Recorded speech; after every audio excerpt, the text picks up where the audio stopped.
Okay, so let's talk about Everything is Fine, which I was thrilled to attend, along with Lynn, and everyone will know Lynn because I interviewed Lynn. So, She's um, wonderful. What an amazing woman. Yeah. yeah. And tell me really what led you to telling such a raw, vulnerable story about uh, sexual assault. Yeah. It started out, I mean, it's always part of my history. Um, and when it happened, I was in my teens. And at that time, and I think even now, I think a lot of girls or women and guys too, I think they experience a huge amount of shame about that, you know. And as time goes by, we start to realize, like, why should the victim be taking on any shame? But that's not necessarily how people feel at the beginning of that. And a few things happened. One was I attended this amazing performance with David Roche, who's a storyteller who deals with um, a physical issue. Um, Jan Derbyshire was there, who was dealing with an emotional issue. And there was another storyteller from England, and I regret that I can't remember her name, but everybody was telling these stories where they were phenomenally vulnerable. And I sat in the audience just thinking, like, what story? I mean, first of all, what an honor to hear those stories. Second of all, what story could I tell that would be as brave and make myself as vulnerable as they do? And so 2 days later, I was taking a workshop with David Roche, and I sat there thinking, okay, this is the time to do that. This is the time to start it. So that sort of started out in a workshop um, where I sort of told part of that story, and nobody shrieked in horror. You know, it was an amazing group, um, and everybody sat and listened and just gave feedback. You know, not about the event particularly, but how I had written it, which is what we need to know. Um, and then I did a workshop, and that was just kind of on hold for a while.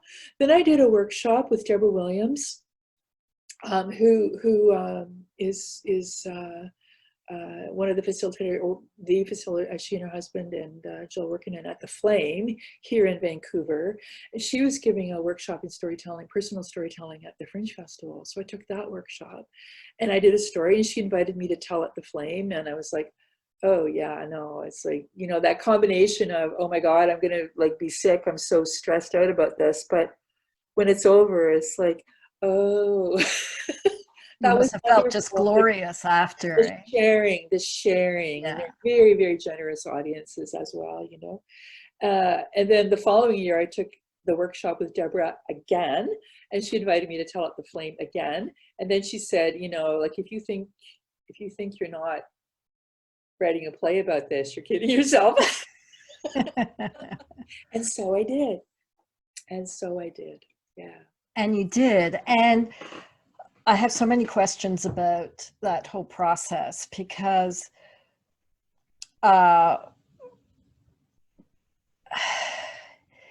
did you feel that you were ready to tell this story of such a traumatic event because you were recovered? Or did you find that telling the story was a part of recovery? Oh, that's a good question, Mary. And I don't even know that I have the answer to that. I would say that uh, probably both are true. Hmm. Uh, uh, there is a certain amount of sharing and revealing that uh, denatures it of its power, right? It denatures it of its power. But the other side of that is sharing a story, sharing a part of my story that people I've known for a long time don't necessarily know. So one of the experiences I had last summer when I did the show in Toronto was seeing two particularly dear guy friends who I had known uh, uh, just before I left Toronto. and they didn't know that story. And so I felt like, well, one of them just seemed to sort of take it in his stride, and the other one seemed to be like quite like didn't know where to go, what to say. And there is nothing to say really, but people do tend to see you in a different light once they know that thing about you. But as I said, like the journalist Shannon Root did a little story about the show for the Tyee, and one of the things I said to her was that you don't want to be defined by the worst moment in your life. Exactly. Yeah. So in a way, it's taking power back. Yeah, that's right. Mm. And you mentioned your friends, and I can imagine what a powerful moment that must have been for them. Did it change your relationship with the friends who saw your show or knew about the show and your experience? Yeah. It's hard to say because some people just really don't want to talk about it at all. The two guy friends in Toronto, I would say I don't really know because I saw them then and I saw them that week while I was in Toronto, but I don't know. We haven't had really long conversations subsequent to that. But my women friends in Toronto who came to see the show, I mean, 3 out of 10 women, Mary, are deal with this, and it's also thought to be the most underreported crime. So, oh, absolutely, no question. It could be way higher than it's that. Way higher. It's three women who report. Yeah, it's not all the cases of rape and sexual assault. Yeah. Yeah. So I would say of the women who came to see the show, I know at least 2 had been sexually assaulted in their lives. So. So in a way, right? And I would always invite people to come and see me after the show, and women did, and they didn't often say anything, but I would know because they waited, and I would know by their tears and their wish to give me a hug that there was some kind of bond, right? That they felt that there was something that needed to be acknowledged and was acknowledged. Yeah.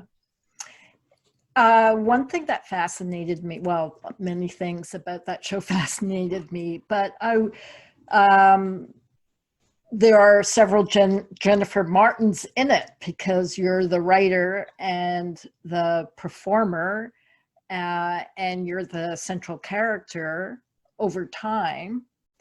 I reread some of those reviews, and there was that one great line that you were the innocence of a young girl and the story of a woman. So there were 2 voices in your play.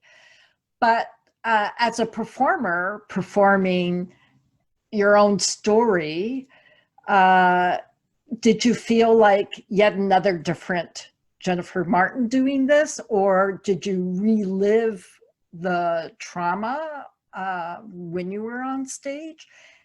And you've done this, I'm asking many questions, but I have to ask them when I remember them because I've been thinking about them for so long. Like with every Fringe Fest, because you performed this in Vancouver, Montreal, and Toronto. Yeah. Did it have the same power each time you took the stage? I think no. I mean, when I did it in Vancouver, which is where I did it first. Sorry, I'm just going to have a little sip here. Me too. It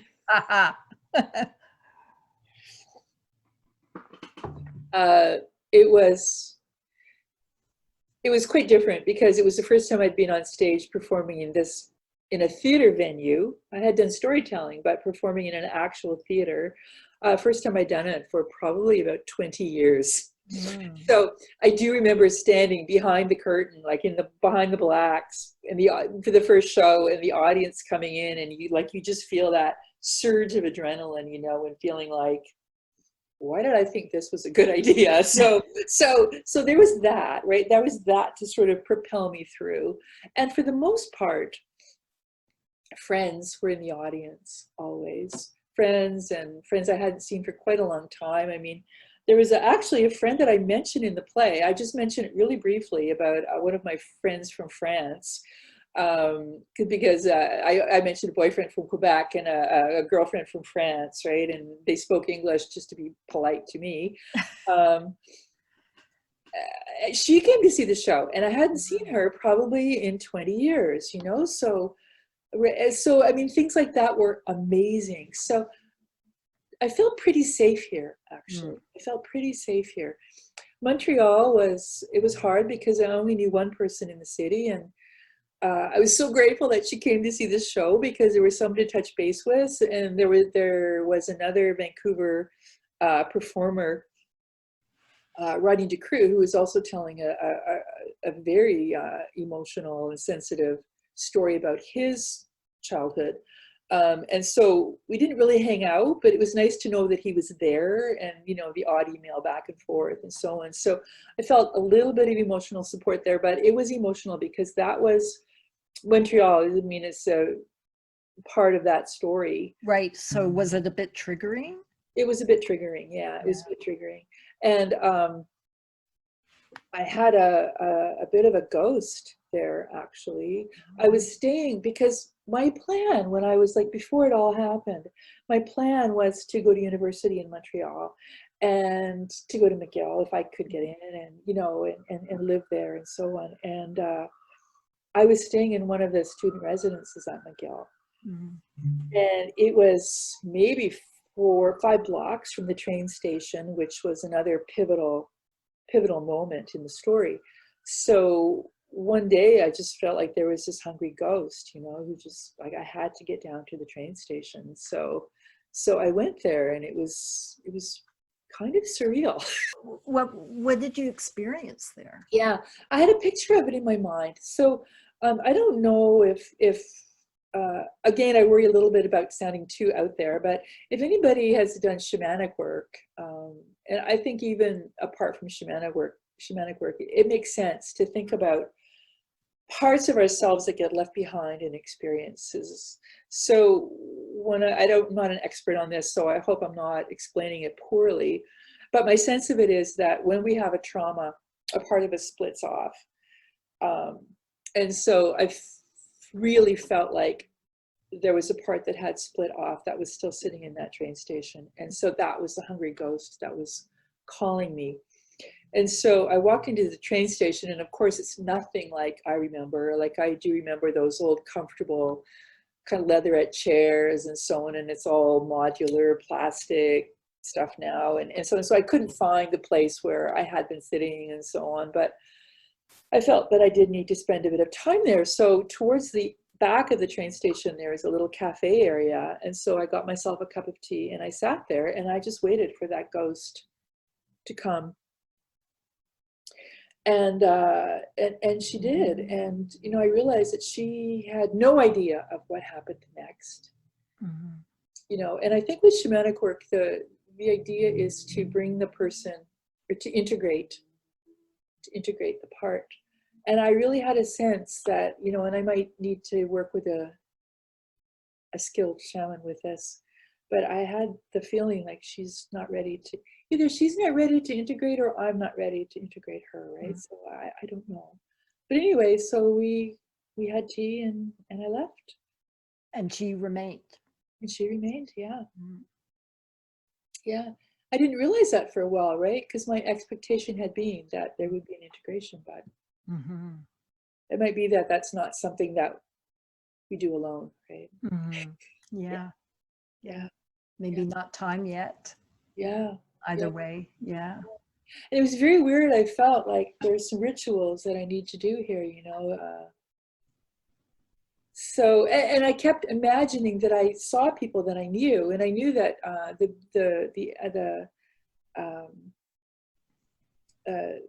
Consure Canada, the Storytellers Canada conference that year was on the East Coast. And so I knew at that time actually that there might be some storytellers traveling through. And I kept thinking that I saw somebody and realizing that I didn't.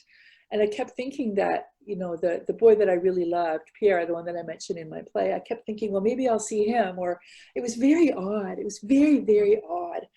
Anyway, at one point I thought, okay, well, I have to go. I can't sit here all night. And so I just took out a flyer for my show and I left it on the table. And I mean, and there's that whole sense of, you know, if this were a movie, he would see the flyer and he would know that I was here. But, you know, and then, you know, the linear brain, the reality, you know, this is going to be bust and binned in 2 seconds, but I still have to do this. I still have to do this. It's like my homage to the universe. Yeah. For sure. Because you actually don't know. We don't know. That's right. And magic can happen, right? Yes, that's right. And at least you know that you tried. You put it out there. Whether it was received or not is not your concern, but you put out the invitation. That's right. Yeah. And I think that's empowering to do that. Yes. Yeah, I think so too. Yeah.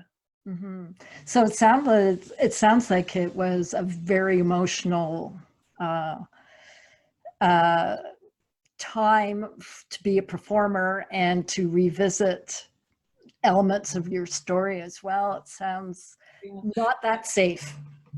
But I mean, Montreal, I mean, the festival itself was so warm and inviting. Like it was like the camaraderie at that festival was fantastic. And I think had I been younger, you know, there's like party going all the time. I mean, things sort of shut down at 3 o'clock in the morning there, you know, but you know, I'm not quite that age anymore. So it's like, who brought their mom, you know, or who brought their grandmother, you know? It's like, but anyway, yeah, it was great. I mean, it was really wonderful to be there.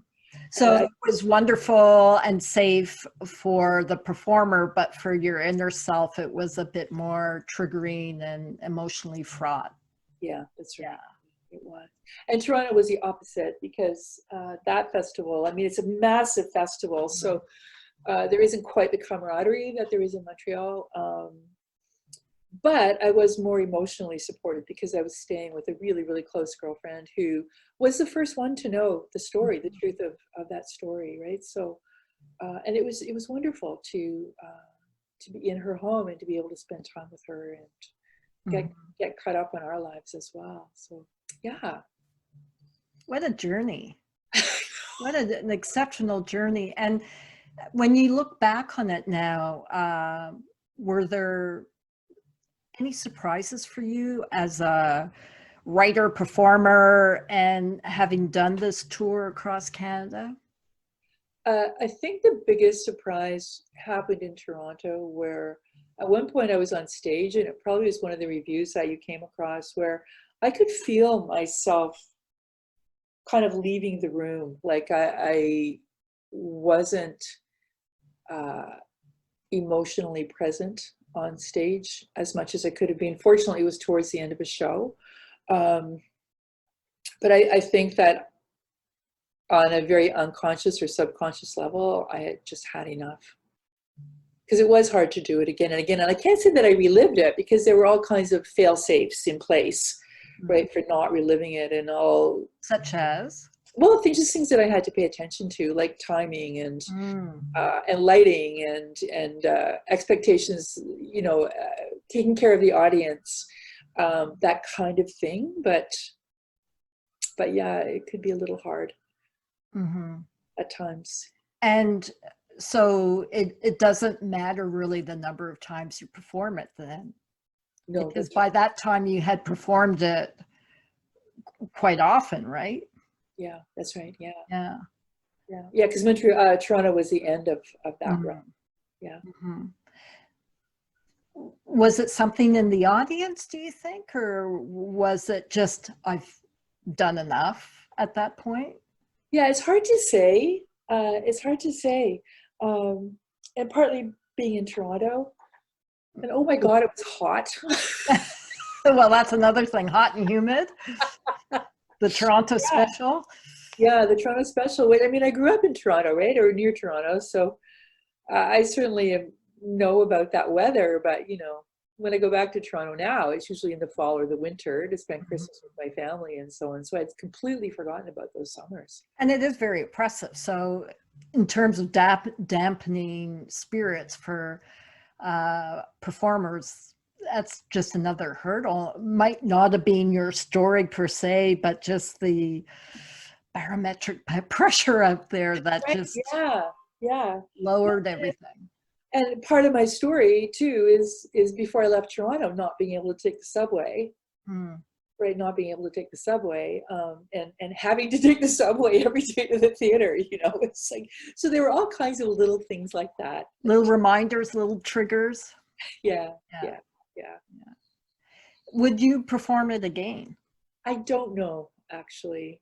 I might, for example, if there was, say, for example, a benefit for women who had been sexually assaulted, or for women who were abused. Like, I might do it for something like that.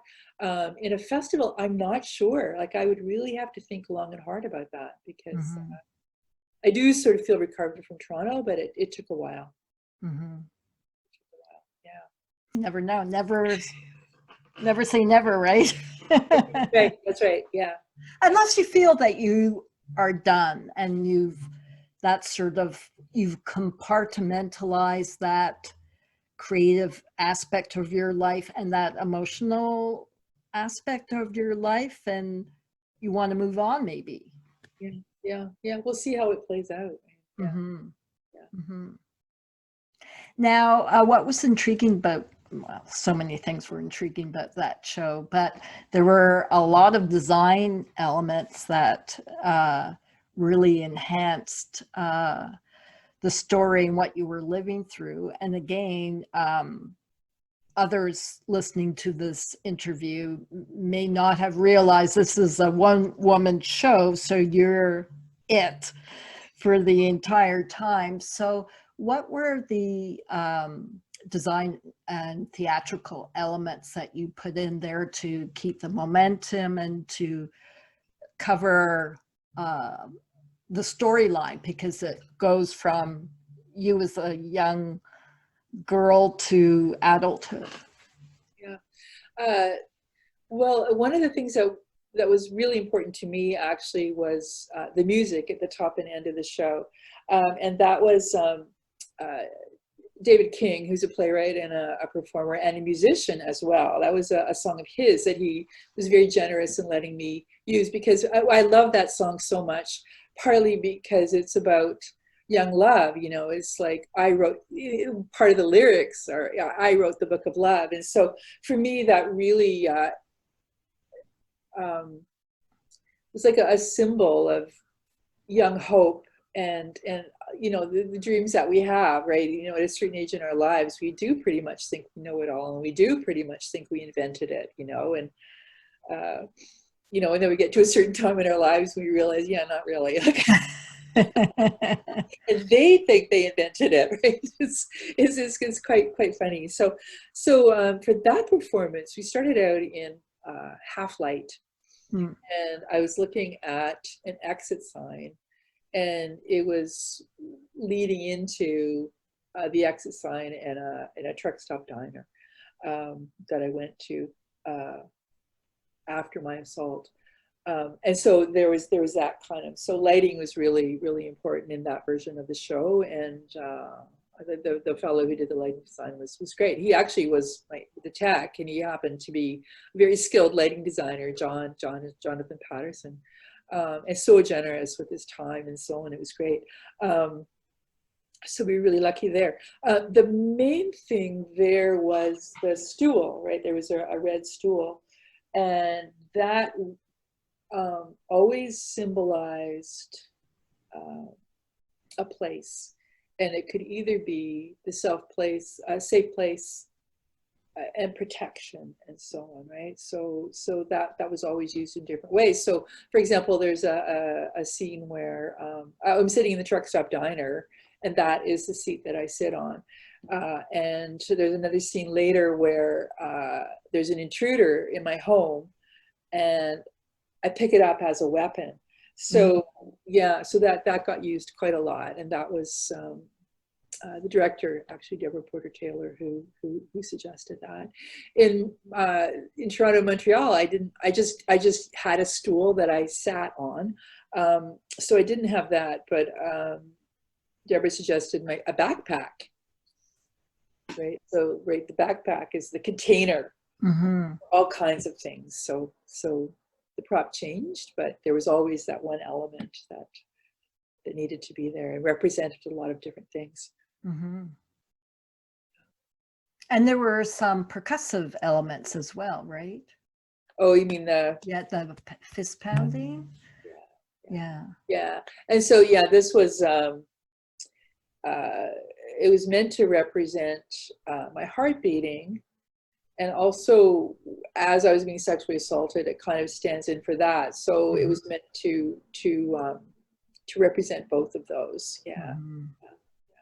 And that was a real telltale gesture, right? That was sometimes that I really had to rein it in, because if I personally was feeling any kind of emotional connection to that scene, like it actually was like, ow. I'm hurting myself. Right, so that actually was a really good way to gauge and hold back a little bit if I needed to. Yeah. And how aware are you of the audience? I remember when Lynn and I went, you actually could not see anybody in the audience. We were entirely blacked out. So how do you gauge reaction? Because certainly it's a very powerful and breathtaking performance, and with a lot of emotional impact. So how do you gauge how the audience is reacting throughout your performance? Yeah. Well, thank you for saying that first, Mary. Like, I want to acknowledge, I appreciate your comment about that. It's hard. Like, I really do prefer not to see the audience.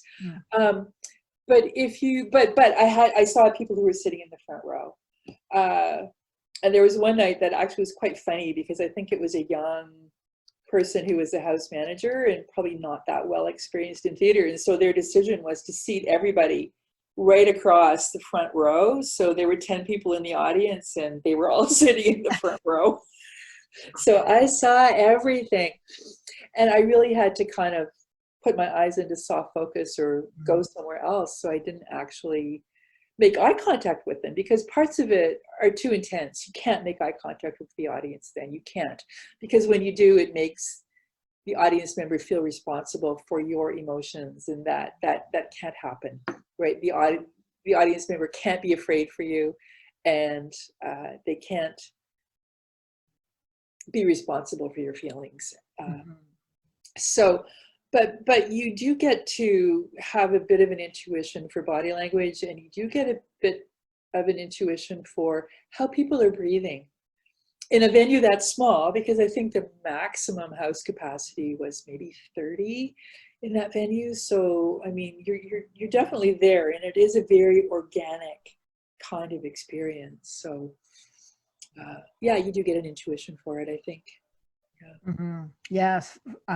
I know I was holding my breath for a long time. Yeah.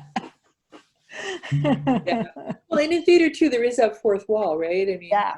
And when you're telling a solo show, for the most part, you do break that fourth wall, right? Yeah,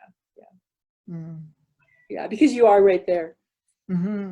Well, it's such an intimate, because the venue in Vancouver anyways was so small. It's just quite the intense container. It's like a cauldron in many ways, but you had some humor there that was, I guess it was like a pressure cooker where, things were, pressure was rising, but then you let out some of it with some humor there, which was quite unexpected. It's like, and a relief, like, oh. But the thing is, it is a story of a whole life, right? Yeah. From, from age 5 to, where does that end? Probably around 50. So there are funny bits in that, I mean, it's, yeah. Good. I'm glad you found it funny. Because I did find in Toronto sometimes, not every audience, but there was the odd audience that wasn't laughing in the funny parts, or the parts that I hoped were funny. And so what that means to me probably is that, I mean, sometimes it can be the fault of the audience, but I think most typically it's the fault of the performer. So what that meant to me was that I hadn't made enough of a transition myself to be able to take the audience into a different part of my life, and an incident that was funny, because they were still feeling the impact of the assault scene. Yeah, good. I'm glad you said that. And curiously, in Montreal, it was no problem at all. And so again, you don't know if it's the audience, if you don't know if they're used to a certain kind of theater, so they're able to make those transitions themselves, or if it was just because I was more attuned to that as a performer. Yeah, hard to say. So many layers, eh? Yeah. And the venue in Montreal was quite different. Like, the one in Toronto was pretty similar to the one here. It was a little bigger, and they had tiered seats. But in Montreal, I was in this great venue that was a pub, really. It was a pub.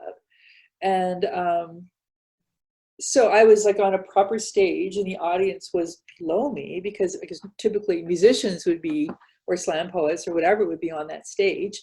And so there was that space. There was a much more delineated space than there is in those smaller theaters. Yeah. Mm-hmm. Pros and cons, because certainly not having that riser stage, you felt on stage in many ways as an audience member. Yeah. Oh, you did, eh?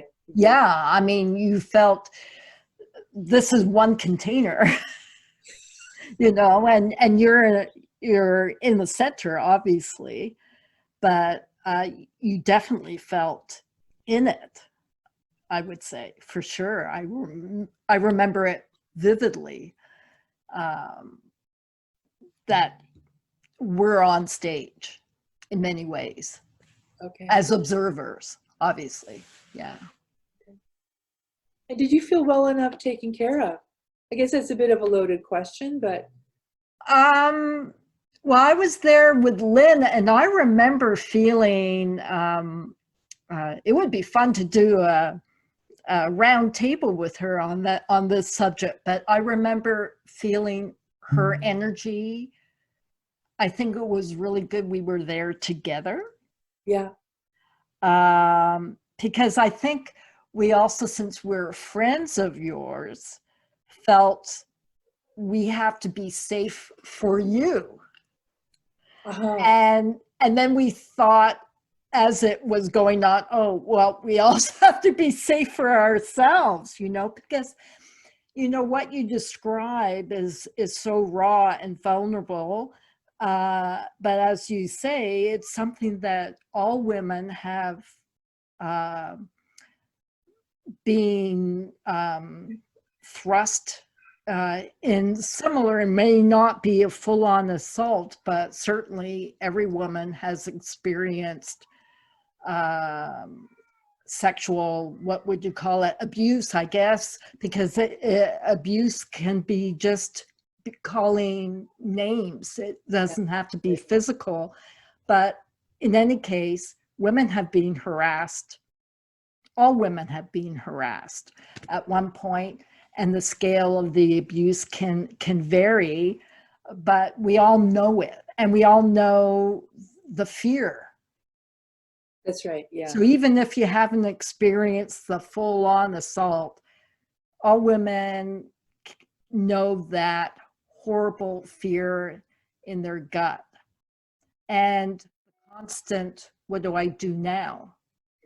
you know, and the gut check, like, and all the safety parameters that you do in your head, like, is the street well lit? Are there people on it? Do I run? Do I stay? Do I yell? Do I shut up? So I think seeing your play, as I say, I think we started off as wanting to be your safety container.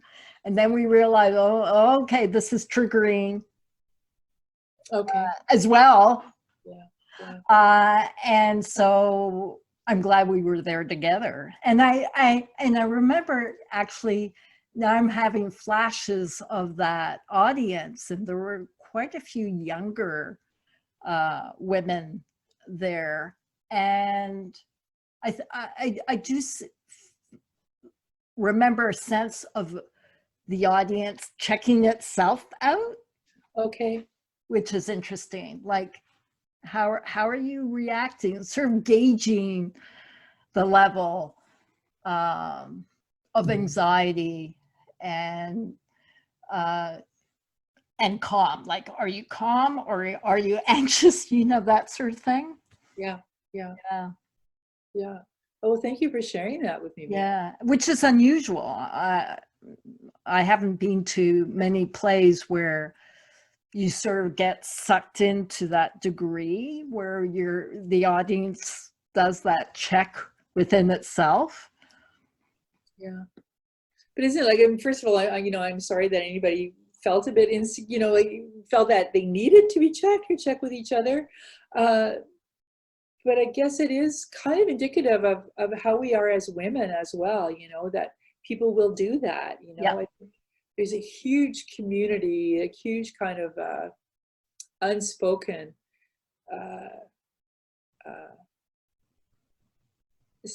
empathy that we have with each other, where we do need to take care of each other, and it does come out, and we're fortunate. Not fortunate that it has to come out, but fortunate. But we're fortunate that we have a sisterhood. Yeah, that's right. Yeah. And cross-generational as well. That's right. Yeah. Which is sad and fascinating at the same time, because all women know that, all women of all ages, it doesn't matter if you're 15 or 50 or 65 or older, you feel vulnerable. That's right. Yeah, that's right. Yeah. This was a very intense conversation, but really wonderful to share. Your experience as a performer, performing your own story, and how it felt as an audience member. I also wanted to share that afterwards we went out for dessert and drinks on Granville Island, which was a challenge because it was past 11 and there was not much open. But I remember that when we finally found a place, how wonderful and exciting that was to hear you talk after your performance with Deborah, who was your director, and Lynn and myself, and how it was so intriguing to hear how you felt about your performance, and to hear Deborah as your director talk about it as well. Yeah, and it was lovely to spend that time with you as well. I mean, it was a really, really perfect debriefing, I think. Yeah. So thank you for being open to that. Oh, that was so much fun. Yeah. Really enjoyed that.